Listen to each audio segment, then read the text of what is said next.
اچھا، اب آ جاتے ہیں ہیرودینس کے اوپر. جو ہیرودیس کے جو گروپ تھا، ٹھیک ہے، جو ہیرودینس تھے وہ زیادہ تر پولیٹیکل تھے. ریلیجیس ہونے سے زیادہ وہ پولیٹیکل تھے. اور جو وہ ان کو جو ہیرودیس کی فیملیز جو ہے اس کی سپورٹ تھی، ہیرودیس بادشاہ جو تھا. اور بیسیکلی یہ لوگ صدوقی تھے. ٹھیک ہے، جو ہیرودیس کی جو ہے بیسیکلی یہ لوگ صدوقی تھے. اور اگر ہم اس کی اور اس میں جائیں، جیسا کہ میں نے آپ کے ساتھ ایک جو ہے شیئر کیا تھا آرٹیکل، اس میں جب ہم ہیرودیس بادشاہ کے بارے میں پڑھتے ہیں کہ اس کی جو انسیسٹرز تھے، آباء و اجداد، وہ عیساؤ کے اس سے نکل رہے تھے. بعد میں یہ صدوقی ہو گیا تھا. ٹھیک ہے، بعد میں جو ہے ہیرودیس بادشاہ جو ہے یہ اپنے پولیٹیکل جو اس کے وہ تھا انٹرسٹ تھا، اپنے سیاسی انٹرسٹ کے لیے اس نے یہ چال چلی. اور یہ وہاں رومنز اور گریکس جو کہ اس وقت ان کی انفلوئنس تھا، ان کی حکومتیں تھیں، یہ ان کے ساتھ ملا اور اس طرح اس نے جو ہے عہدہ حاصل کیا. آگسٹن کی میں نے بتائی تھی تب بات، تو وہ میں اس میں نہیں جا رہی کمپلیٹلی، صرف ایک یادگاری کروا رہی ہوں کہ ہیرودیس بادشاہ کے بارے میں نے بتایا تھا کہ یہ کن کی جو ہے اس کے آباء و اجداد کون تھے. عیساؤ کے گھرانے سے تھا. ٹھیک ہے، اور بعد میں یہ یہودی ہو گیا اور یہ صدوقیوں میں شامل ہوا اور اس کا پولیٹیکل انٹرسٹ تھا اور اس نے اپنی سیٹ لے لی. ٹھیک ہے، اس کے بعد ایک شدت پسند گروپس کی بھی کمی نہیں تھی. ایسے شدت پسند گروپ جو ہیں وہ بن چکے تھے. ٹھیک ہے، جو کہ جو یروشلم کے جو تباہی ہے، ٹھیک ہے، اس میں ان کا بڑا رول تھا. جب یروشلم کا زوال آیا تو اس وقت تین جو مین شدت پسند قسم کے لوگ جو تھے، تین جو تھے وہ یروشلم کے زوال کے وقت گروپ تھے، ان کی امپورٹنس تھی جو نظر آتے تھے. ٹھیک ہے، اس میں ایک تو تھے اسکیریز. ٹھیک ہے، جو کہ جس کو کہیں گے ہم کہ وہ کٹ تھروٹ یعنی گردن کش یعنی قاتل قسم کے اس ٹائپ کے اسکیریز لوگ تھے، جس میں سے یہ وہ شدت پسند گروپ تھا جو کہ خدا کے لیے بڑی شدت تھی ان میں. ٹھیک ہے، بڑی غیرت کرتے تھے. ٹھیک ہے، اور ان کا جو ہے بائبل پہ تو یقین تھا تناق کا. ٹھیک ہے، مگر یہ پولیٹیکل انفلوئنس میں بھی بہت زیادہ تھے، بہت زیادہ پولیٹیکل انفلوئنس میں تھے. اور وہ سوچتے تھے کہ ان کا یہ کہنا تھا کہ جو اولڈ ٹیسٹیمنٹ میں مسیح کے بارے میں پروفیسیز ہوئی ہیں کہ کمنگ آف مسیح کے بارے میں، اس پہ یہ لوگ ایمان رکھتے تھے. اور یہ کیا کرتے تھے،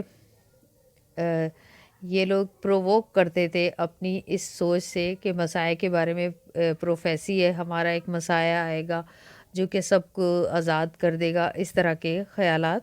اور جو مسیح خداوند کا جو ایک شاگرد جو یہودا اسکریوتی ہے، وہ بھی انہی جو شدت پسند قسم کے لوگ جو ہیں ان میں سے ایک تھا.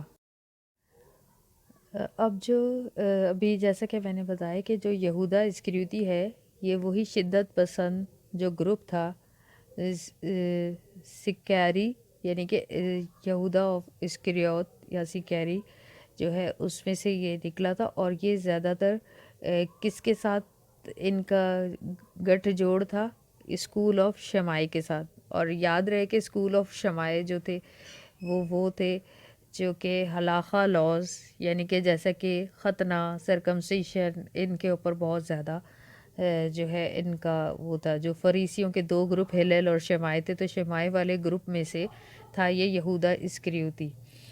ٹھیک ہے، اب جو کچھ لوگ ایسے تھے جو کہ خداوند سے ڈرتے تھے، ٹھیک ہے۔ اب اس زمانے میں جو لوگ رہتے تھے ارد گرد جو کہ خداوند سے ڈرتے تھے، یعنی کہ وہ لوگ جو کہ نان جوئش لوگ تھے، ایسے بھی لوگ تھے، ٹھیک ہے، لیکن وہ مسیح یسوع پر ایمان رکھتے تھے، ٹھیک، اور یعنی کہ خوف خدا میں تھے، خدا سے ڈرنے والے لوگ تھے۔ اور گریک لینگویج میں جو ہے ایسے لوگوں کو کہا جاتا تھا فوبی مینوئے، ٹھیک ہے۔ اور یہ زیادہ تر ہمیں جب ہم انجیل مقدس اور جو پولس رسول کے جو خطوط پڑھتے ہیں ان میں ہمیں ایسے بھی لوگ جو ہے ایسے نظر آتے ہیں غیر قومیں جو خدا سے ڈرتی تھی۔ فار ایگزامپل جب ہم اعمال کی کتاب اس کا 10 باب دیکھتے ہیں، اس میں کرنیلیس کی مثال ہے کہ یہ خدا سے ڈرنے والے لوگ تھے، ٹھیک ہے، یعنی کہ یہ تھے تو غیر قوم لیکن یہ خدا سے ڈرتے تھے، جیسا کہ کرنیلیس کے بارے میں جب ہم پڑھتے ہیں تو لکھا ہے، ٹھیک ہے۔ اور بھی ایسے لوگ ہیں جو پولس رسول نے بھی ایسے لوگوں کا ذکر کیا ہے۔ یہ لوگ جو تھے جو کہ غیر قوموں میں سے تھے، ان کا بڑا اہم رول پایا جاتا ہے جب ہم نئے عہد نامے کی باتوں کو ڈسکس کر رہے ہوتے ہیں، ٹھیک ہے۔ اور جو جہوسفس، اب جو تالمود کی رائٹنگز ہے اور جہوسفس کی رائٹنگ ہے، ٹھیک ہے، تو وہ ان ایسے گروپس کے بارے میں جو کہ غیر قوموں سے تھے لیکن خداوند سے ڈرتے تھے، ان کے بارے میں جو ہے وہ کافی زیادہ بتاتے ہیں۔ جہوسفس کون تھا؟ جہوسفس جو ہے مشہور عالم اور رائٹر تھا اس وقت کا، اور جہوسفس کی رائٹنگز ابھی تک جو ہے بہت امپورٹنٹ سمجھی جاتی ہیں، اور اس کی جب ہم پڑھتے ہیں اس کی تحریریں تو اس سے ہمیں بہت سے جو کلام مقدس سے اٹیچ باتیں اس میں ملتی ہیں۔ وہ اس وقت زندہ تھا، اور یہ جو ہے ایک کہا جاتا ہے کہ یہ ایک ایویڈنس کہہ سکتے ہیں کہ ہم کہ یہ naan Biblical source of evidence of Bible کے جو کردار ہیں ان کا جو ہے یہ خاص طور پہ نئے عہد نامے کی باتیں، تو مسیح یسوع کے بارے میں، 35 پلاطس کے بارے میں، اور بھی بہت سی شخصیات کے بارے میں جو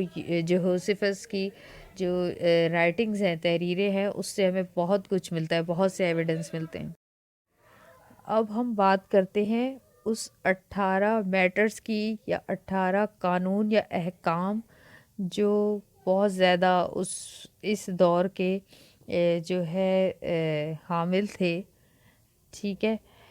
وہ کون سے تھے؟ جو 18 ایڈکٹس ہیں، 18 احکام یا 18 میجرز کہہ لیں یا 18 میٹرز کہہ لیں، ٹھیک ہے، ایسے مسائل تھے 18 جو کہ ان بہت زیادہ جن کی وجہ سے جھگڑا رہتا تھا ان دونوں اسکول میں، فریسیوں کے جو خاص 2 اسکول تھے، ہیلل اور شمائی کے درمیان۔ تو یہ وہی ہلاخا لاز کی بات ہو رہی ہے اب، کہ جو اسکول آف شمائی تھے وہ ہلاخا لاز یعنی کہ سرکمسیشن وغیرہ پہ بہت زیادہ ان کا زور رہتا تھا، ٹھیک ہے۔ اور ان کو جب ہم سمجھ جائیں گے نا ان چیزوں کو، تو ہمیں آسانی ہو جائے گی انجیل